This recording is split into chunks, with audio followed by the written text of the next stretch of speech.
देखिए, विक्रम पवार जी मेरे साथ हैं। एसआई की परीक्षा इन्होंने भी दी है, लेकिन भर्ती परीक्षा को रद्द कर दिया गया है। कई सारे सपने इनके भी टूटे हैं।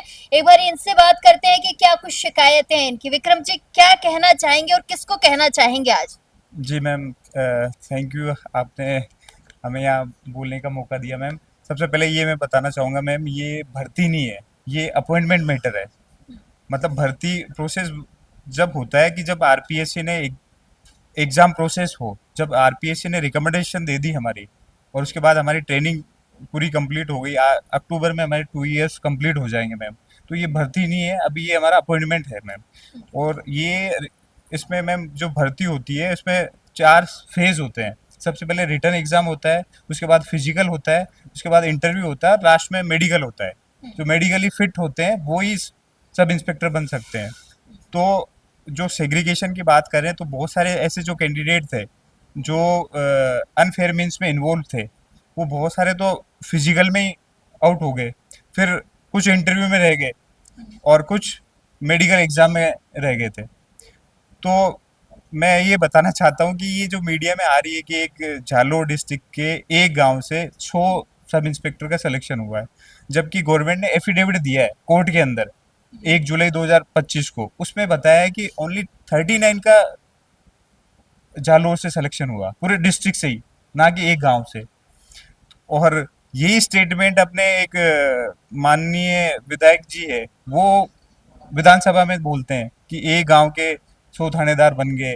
तो ये जो मीडिया जो न्यूज़ है, उस पेपर कटिंग के ऊपर ये रिट पिटिशन लगाई गई है। और हमारे जो पिटिशनर के एडवोकेट है, वो भी इस चीज़ को मेंशन करवा रहे हैं कोर्ट में, जो 4 अगस्त 2025 का कोर्ट ऑर्डर में, उसमें आप देख लेना, उसमें ये चीज़ मेंशन करवाई। मतलब मीडिया ट्रायल बहुत ज़्यादा हुआ हमारी जो भी है ना अपॉइंटमेंट का। इसमें मैं आपको बताना चाहूँगा मैम, जो इंटरव्यू पैनल बोर्ड होता है, उसमें एक साइकोलॉजिस्ट होता है, एक आईपीएस अधिकारी होता है, चाहे आईजी लेवल से अबव होता है, एक सब्जेक्ट एक्सपर्ट होता है, एक आरपीएससी का मेंबर इन्वॉल्व होता है। तो जो हमारे वीके सिंह जी है, एसओजी हेड, वो आरपीएससी में जो हमारा इंटरव्यू पैनल था उसमें इन्वॉल्व थे, है ना। एक नेचुरल जस्टिस क्या कहता है कि कोई भी जो सिस्टम में इन्वॉल्व है, वही आके उसकी वो पैरवी नहीं कर सकता है, या उसका निर्णय नहीं कर सकता है। तो जब वीके सिंह जी आके मीडिया में स्टेटमेंट दे रहे हैं कि मैं सेग्रीगेशन नहीं कर पाया, है ना, आई एम नॉट केपेबल, तो ये आप, अगर आप केपेबल नहीं हो तो आप इस्तीफा दीजिए। आप तो इंटरव्यू पैनल में मेंबर थे। तो जैसे मंजू शर्मा मैम ने वो अपना रिजाइन दिया था, वैसे आप भी दे दीजिए रिजाइन कि मैं भी इंटरव्यू बोर्ड में मेंबर था। भाई एलिगेशन तो सब पे ही लगा रहे हैं ना वो लोग। मैम, एक जो आईपीएस अधिकारी है वो बोल रहा है कि I am not able to investigate between segregation tainted and untainted. तो आप कोर्ट में एफिडेविट में लिख के दे रहे हो कि हमारा सेग्रीगेशन कंप्लीट हो जाएगा, है ना। जो कुछ भगोड़े हैं, टोटल उन्होंने 68 सस्पेक्टेड बताए, 68 में से 55 अरेस्ट हो गए मैम, बाकी बचे 13। तो आप उनको गिरफ्तार करो ना, कौन रोक रहा है। आप जल्दी से, आपके पास सब कुछ है, आपके पास अगर सोर्सेज की कमी है तो वो बताइए, गवर्नमेंट को वो प्रोवाइड करेगी।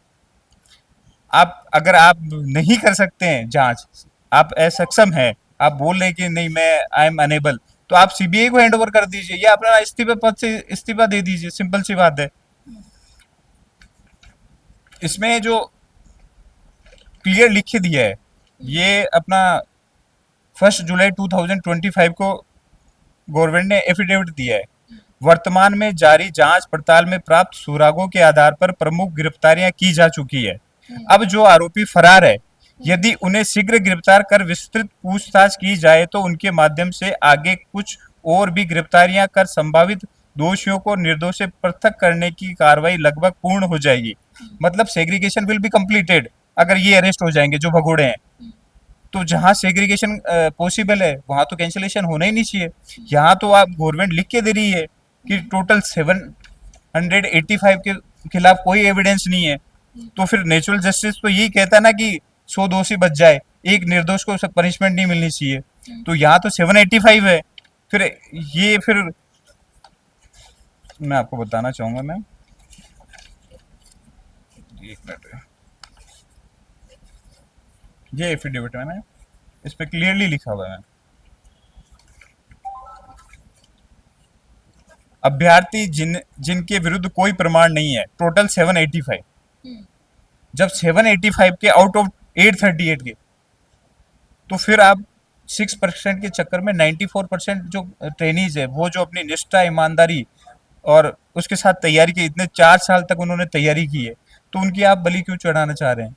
जहाँ सुप्रीम कोर्ट के जितने भी लैंडमार्क जजमेंट है मैम, वंशिका यादव हो चाहे बैसाखी भट्टाचार्य हो, अभी इन्होंने क्या कराया मैम, एक बैसाखी भट्टाचार्य है जो वेस्ट बंगाल टीचर्स अपॉइंटमेंट से रिलेटेड है, तो उसको मेंशन करवा दिया। जबकि वेस्ट बंगाल टीचर्स वाला जो बैसाखी भट्टाचार्य है, वो उसमें जो हमारी ओमार सीट होती है ना मैम, जो हम एग्जाम देते हैं, उसको ही डिस्ट्रॉय कर दिया, ओमार सीट को। और जो मेरिट लिस्ट होती है उसको डिक्लेयर नहीं किया, जो मेरिट में नीचे थे, रैंक जिनकी नीचे थी, उनको अपॉइंटमेंट दे दिया, और जो कल्प्रिट है उनको, उनके खिलाफ कोई एक्शन नहीं किया गया। और जो मतलब जो उनकी काउंसलिंग वगैरह हुई, उसका कोई मतलब क्लेरिफिकेशन ही नहीं दिया उन्होंने। और जितने सीट थी, वैकेंसी थी, उससे ज्यादा अपॉइंटमेंट दे दिए। वहां पेपर लीक का नहीं था, हमारा मैटर रिलेटेड है जो नीट पेपर 2024 का हुआ था, उसमें 7 स्टेट के अंदर पेपर लीक हुआ था। सीबीआई ने उसकी इन्वेस्टिगेशन की, सीबीआई ने इन्वेस्टिगेशन करके जो उन्होंने सेग्रीगेशन किया कि कौन टेंटेड है कौन अनटेंटेड है, और सुप्रीम कोर्ट में जितने भी, वो तो एग्जाम प्रोसेस था, हमारा तो यहाँ अपॉइंटमेंट हो चुका है। तो जब 7 स्टेट के अंदर पेपर लीक हुआ, सुप्रीम कोर्ट ने बोला कि नहीं, निर्दोषों को वो सजा नहीं मिलनी चाहिए, तो हमारे केस में ऐसा क्यों हो रहा है? सरकार से तो आपकी शिकायतें हैं ही है। हनुमान बेनीवाल जी और किरोड़ीलाल मीणा जी का भी बहुत बड़ा इसमें योगदान रहा है भर्ती रद्द करवाने में, इनसे क्या शिकायतें हैं अगर पूछी जाए? जी मैम, देखो ऐसा है ना, किसी, मैं इसके पॉलिटिक्स में नहीं जाना चाहता, अब उनका ये किसी की पॉलिटिक्स में क्या करना होता है, जबरदस्ती उनको ना तो कुछ फैक्ट्स के बारे में पता है, वो बस इतने फर्जी, इतने फर्जी, यार आप फैक्ट तो लो, आपके पास कुछ एविडेंस तो होंगे ना। जब गवर्नमेंट लिख के दे रही है कि 785 के खिलाफ कोई एविडेंस नहीं है, एसओजी बोल रही है, तो फिर कहाँ प्रॉब्लम आ रही है? आप जो टोटल 68 में से 55 तो अरेस्ट कर लिए, और 13 आप तो जब भी अरेस्ट हो जाएंगे तो सेग्रीगेशन कंप्लीट हो जाएगा, सिंपल सी बात है, बिना फैक्ट से। वो तो एमएलए एक विधानसभा में बोल रहे थे कि एक झालोर के गांव से 100 थानेदार है, कहाँ से बोल रहे हो आप? बिना एविडेंस के बोल रहे हो। डीबी से क्या उम्मीदें हैं? मैम डीबी से हमें डेफिनेटली जस्टिस मिलेगा, क्योंकि जो सिंगल बेंच ने है ना, जो गवर्नमेंट का सब्सिक्वेंट डिसीजन लिया था, उसको कंसिडर नहीं किया, जो अर्लियर डिसीजन था उसको कंसिडर किया, जबकि ये एसओजी की जो अर्लियर रिपोर्ट थी उसको कंसिडर किया, लेकिन जो एसओजी ने लिख के दिया कि हम सेग्रीगेशन कर देंगे कंप्लीटली, उसको कंसिडर नहीं किया। जो 25 जून 2025 की एसओजी की रिपोर्ट है, उसको कोर्ट ने कंसिडर नहीं किया, और गवर्नमेंट का जो डिसीजन है 28 जून 2025 का, उसको कंसिडर नहीं किया, तो उसी को हम चैलेंज करें। जहाँ सेग्रीगेशन पॉसिबल है वहाँ कैंसिलेशन नहीं होना चाहिए। और उसमें एक वैशाखी भट्टाचार्य का भी उन्होंने दिया था, तो उसमें तो वो मैटर ही बिल्कुल डिफरेंट है, वो इरिलेवेंट है। चलिए, बहुत शुक्रिया विक्रम जी। तो देखिए, आज उम्मीदें अभी भी बची है कि कहीं ना कहीं डीबी से जो फैसला आए, शायद वो फैसला वापस से किस्मत खोल सकता है, किस्मत बदल सकता है। खैर, देखने वाला विषय, कोर्ट के मामले हैं, कोर्ट के फैसले में हम कुछ कह नहीं सकते, लेकिन इंतजार कर सकते हैं कि कोर्ट क्या फैसला देता है।